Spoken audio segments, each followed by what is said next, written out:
To reduce things to its simplest form, let's look at a few scriptures that indicate to us an exchange of power and an alliance between fallen angels and mankind.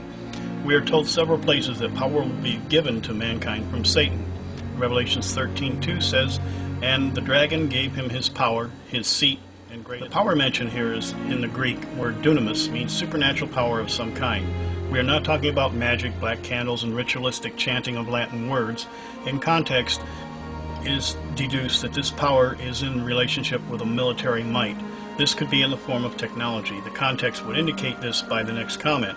"And they worshipped the dragon, which gave power unto the beast. And they worshipped the beast, saying, Who is like unto the beast? Who is able to make war with him?" Daniel said that these things, the things revealed to him, would not be made known to man until a time of increased knowledge. Daniel 12:4 says, "But thou, O Daniel, shut up the words and seal of the book, even to the time of the end. Many shall run to and fro, and knowledge shall be increased." It can also be understood that this knowledge is related to transportation and travel. Satan is said to run to and fro, and now people are traveling the same way as knowledge, or rather forbidden knowledge, has been given, and society has progressed to have godlike qualities such as cloning and anti-gravity travel. Other scriptures indicate this power as knowledge, or rather forbidden knowledge, that is given to mankind. Daniel 8:12 says, "By the reason of transgression, and it cast down the truth to the ground, and it practiced, and it prospered." This is backed by the comment Jesus made describing events just prior to his return in the last days, Luke 21:26. "Men's heart failing them for fear, and looking after those things which are coming on the earth, for the powers of heaven shall be shaken."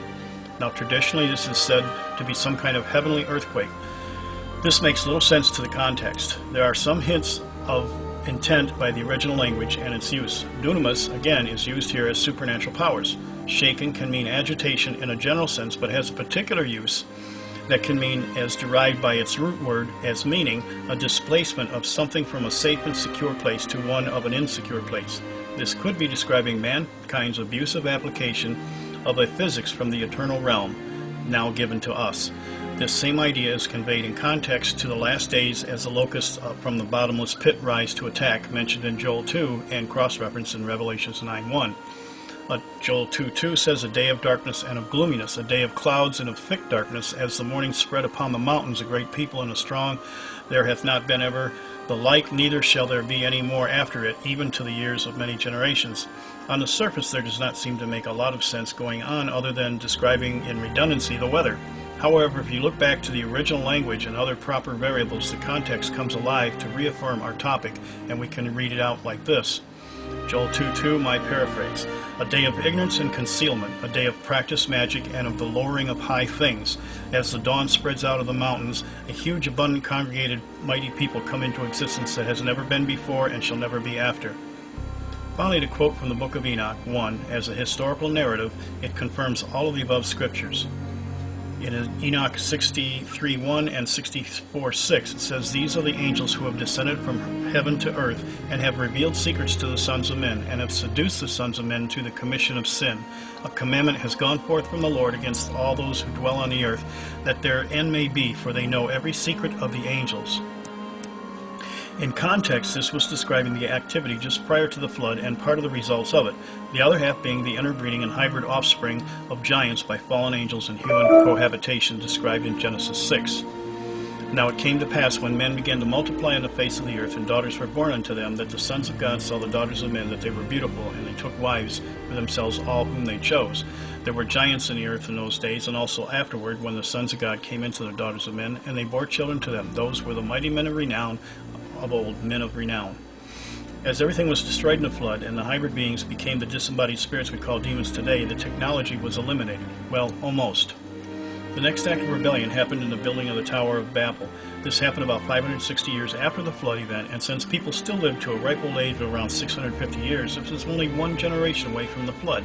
There was a lot of memories retained from that time by the Noah family.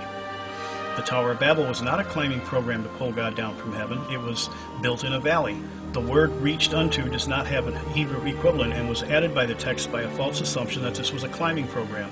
Again, the original language tells us something quite different. This was an attempt to contain the forbidden knowledge remembered from the antediluvian world in one place that in time could be brought back to an application. The language here implies that this was the power or ability to breach time and space as creating a portal or an opening into the eternal realm, and from God's viewpoint, a defilement. The builders assumed or knew they would be dispersed by God, so they had a contingency plan to make memorials. This meant that as they were broken up, they would make places that would endure time and contain within them the particular part of knowledge encrypted within the structures themselves.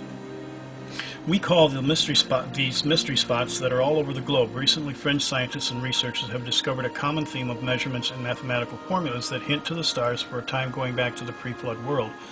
Our recent found discoveries are only rediscoveries from a former time, which is also mentioned in the Scripture. Ecclesiastes 1:10 says, "Is there anything of which it might be said, 'See, this is new'? It has already been before in ancient times." One man would understand his connection and globetrot around the world, picking up the pieces to the puzzle and producing technology solely based on this information and knowledge.